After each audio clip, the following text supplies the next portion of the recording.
Bengali. দু এক কথায় উত্তর দাও। হাট কোথায় বসেছে? সপ্তাহে কদিন হাট বসে? হাটের দিনটি ওদের কাছে কেমন? তা এখানে উত্তর লেখা আছে, দেখো।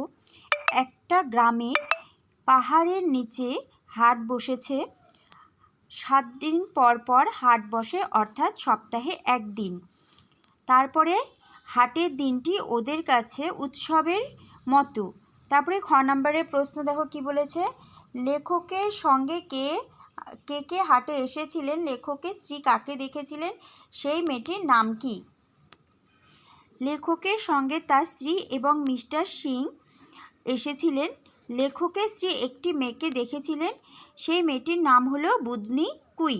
তারপরে গ নম্বরের প্রশ্নটি হলো বুদনিরা হাটে এসেছেন কেন? মেয়েরা চুলে কি তেল মেখেছে?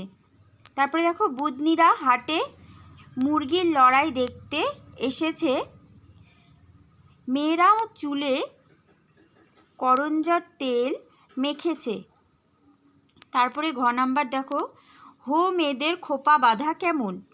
তারপরে দেখো, হো মেয়েদের খোপা বাঁধা হয়েছে ঢিলে ও বাঁকা, তাতে বন্য ফুল গোজা। তারপরে উম নাম্বারে কী বলা আছে? হো পুরুষরা পথ চলার সময় হাতে কি রাখে? হো পুরুষরা পথ চলার সময় হাতে তীর ধনুক রাখে।